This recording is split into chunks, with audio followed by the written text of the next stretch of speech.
चलिए आए।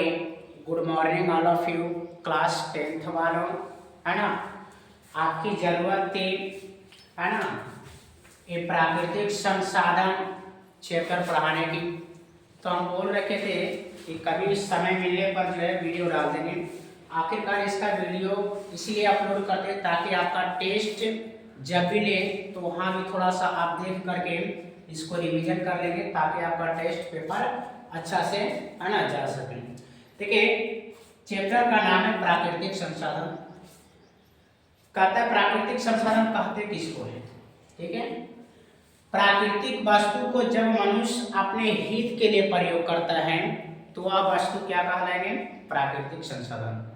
यानी प्रकृति के द्वारा प्रदान किए गए वस्तु या प्रकृति के द्वारा दिए गए वस्तु जिसका प्रयोग हम अपने लिए करते हैं तो वैसे वस्तु क्या कहलाएंगे? प्राकृतिक संसाधन, ठीक है। जिसे में देखें जल, है ना, जल यह एक प्राकृतिक संसाधन है। मिट्टी यह एक प्राकृतिक संसाधन है। हवा यह एक प्राकृतिक संसाधन है। और भी बहुत सारे जैसे सूर्य के प्रकाश हो जाएंगे, पवन ऊर्जा हो जाएंगे। तो कहते हैं कि जो संसाधन या जो वस्तु प्रकृति के द्वारा प्रदान किया गया है ना, उसे बोलते हैं प्राकृतिक संसाधन। यहाँ पर एक और चीज जानेंगे। देखिए हम आपको कई बार बता रखे थे कि जब भी आप पढ़ते तो एनसीईआरटी किताब को जो है पास में रखेंगे, ठीक है। देखिए कहता है भारत के कुल उपलब्ध भूमि के लगभग 43% भाग पर मैदान का विस्तार है। देखिए भारत में कुल जितना भी भूमि है, मान लो के चलिए कुल जितना भी भूमि है भारत में, है ना, हमने उसको मान लिया 100%। भारत में कुल जितने भी भूमि है, जितना भी अवेलेबल भूमि है उसको हमने मान लिया 100%। अब इस 100% में से 43% जो भूमि है उस पर मैदान का विस्तार है। मैदान जहाँ हम लोग घर दुकान मकान बनाए रखे खेती बाड़ी करते हैं, है ना। और 43% तो मैदान का विस्तार हो गया और 30% जो है पर्वतीय का विस्तार है, यानी पर्वत का विस्तार है। यानी 30% भाग में पर्वत पाया जाता है, ठीक है।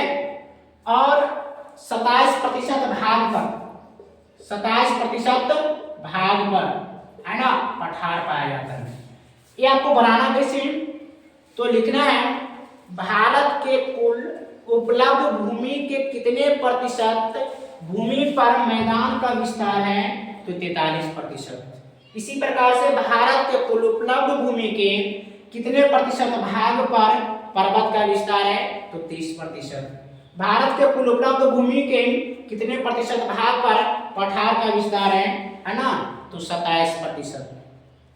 देखिए अब एक आता है मृदा निर्माण के कारक को बताएंगे, यानी कौन कौन से ऐसे कारण हैं या कारक हैं जिससे मृदा का निर्माण होता है। मृदा कहने का मतलब होता है मिट्टी, मृदा कहने का मतलब मिट्टी। कहता पहला जो कारक है वह है उच्चावच या धराकृति। ऐसे आप भूमि को कभी ऐसे देखे होंगे, है ना, उच्चावच, ये देखिए ऊंचा नीचा ऊंचा नीचा, है ना, ऊंचावच या धराकृति। कहता है ऐसा भूमि जो कहीं ऊंचा और कहीं नीचा, है ना, वो उसी को क्या कहते हैं? ऊंचावच। देख रहे, ये भूमि ऊंचा है फिर नीचा है फिर ऊंचा है फिर नीचा है, यानी इसी प्रकार से, है ना, वह भूमि जो कहीं ऊंचा है और कहीं नीचा है तो वैसे भूमि को हम क्या बोलते हैं? ऊंचावच बोलेंगे या धराकृति बोलेंगे। कहता है ये ऊंचावच भूमि जो है निर्माण किसके द्वारा होता है? तो कहता हवा और पानी के द्वारा, हवा और पानी के द्वारा, ठीक है। उसके बाद के दूसरा कारक क्या है? मूल शैल या चट्टान। कहता है मूल चट्टान, यानी जो चट्टान पहले से रूप में मौजूद है ना, उसका गुण रंग रूप आकार में किसी प्रकार का हम लोगों के प्रयासों से बदलाव नहीं किया गया हो तो वैसे चट्टानों को मूल चट्टान कहेंगे।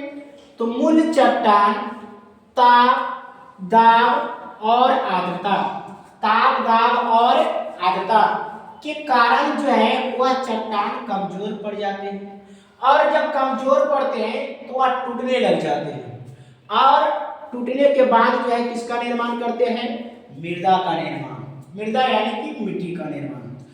अब देखिए जलवायु, तीसरा पॉइंट आपका क्या है, जलवायु। कहता है एक निश्चित समय में मौसम बदलना ही क्या कहलाता है, जलवायु। एक निश्चित समय में मौसम का बदलना ही क्या कहलाता है, जलवायु। देखिए इसी जलवायु के कारण भी जो है विभिन्न चट्टान टूट फूट करके मिट्टी का निर्माण करते हैं, है ना। उसके बाद देखिए वनस्पति, वनस्पति कहने का मतलब होता है पेड़ पौधे। तो पेड़ पौधों को है ना टूटने सड़ने गलने से भी जो है मिट्टी का निर्माण होता है ना।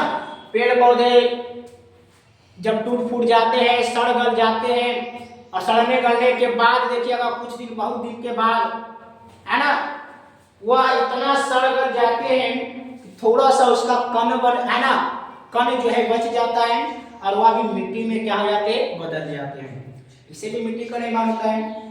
जैव पदार्थ समझ ही रहे होंगे, जैव पदार्थ सजीवों को मरने हरने या सड़ने गलने से भी जो है मिट्टी का निर्माण होता है।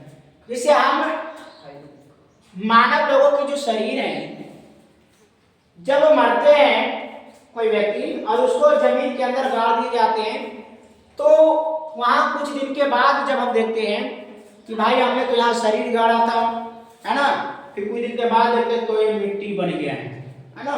इसी प्रकार से जीव जंतुओं को मरने हरने सड़ने गलने से किसका निर्माण होता है ना, मिट्टी का निर्माण होता है।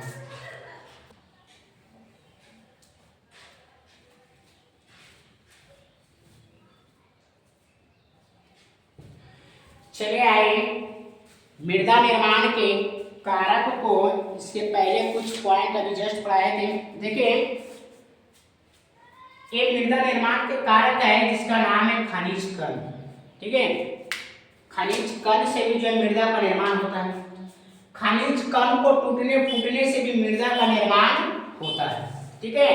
और समय सबसे बड़ी कारक यही है, क्योंकि इन सारी क्रियाओं का होने में जो है समय का महत्व है।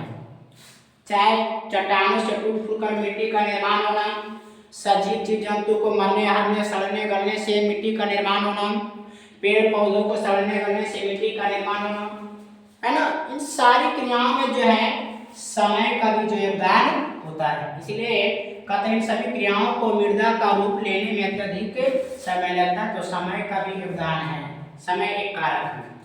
देखिए मृदा के प्रकार एवं वितरण, कहाँ कहाँ जो है कौन सी मिट्टी पाई जाती है और कितने प्रकार की मिट्टी पाया जाता है भारत में। कहता है मुख्य रूप से अगर देखा जाए, है ना, तो भारत में जो है 6 प्रकार की मिट्टी पाए जाते हैं। पहला है जलोढ़ मृदा, दूसरा काली मृदा, तीसरा लाल एवं पीली मृदा, चौथा लैटेराइट मृदा, पांचवा मरुस्थलीय मृदा, है ना, और छठा क्या है, पर्वतीय मृदा। देखिए सबसे पहला प्रकार है जलोढ़ मृदा। जलोढ़ मृदा के बारे में हम जानेंगे।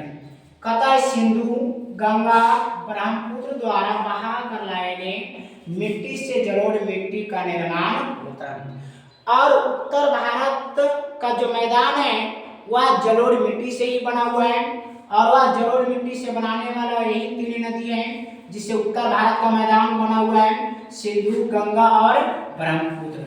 देखिए जलोढ़ मिट्टी का गठन है ना किससे हुआ है, आइए जानते हैं। जलोढ़ मृदा में बालू पाए जाते हैं, सिल्ट पाए जाते हैं और मृतिका पाया जाता है। इन 3 चीजों से ही जो है जलोढ़ मृदा का गठन होता है। उसके बाद देखिए रंग, इस मृदा का रंग धुंधला से लेकर के लालिया भूरे रंग यानी ब्राउन है ना। ये जो जलोढ़ मृदा का रंग होता है वह धुंधला होता है, और धुंधला से लेकर के लालिया कलर के जो होते हैं, भूरे कलर के जो होते हैं, वैसे जलोढ़ मिट्टी का रंग होता है। तत्व इनमें से कौन कौन सी तत्व पाए जाते हैं। कहता जलोढ़ मृदा में पोटास, फास्फोरस और चूना पत्थर पाया जाता है। इसमें फसल कौन कौन सी फसलें उगाई जाती है। कहता है इस मिट्टी में चावल, गेहूं, मक्का, दलहन, तिलहन, दलहन, राहड़, मूंग, मसूर जितना जो होते हैं सबका खेती की जाती है, और जिनसे तेल निकाला जाता है उन सबकी खेती की जाती है। कौन कौन से राज्य में यह मिट्टी जो है पाया जाता है कतः उत्तर प्रदेश, पंजाब, हरियाणा, राजस्थान तथा बिहार में जलोढ़ मिट्टी पाए जाते हैं। ठीक है, देखिए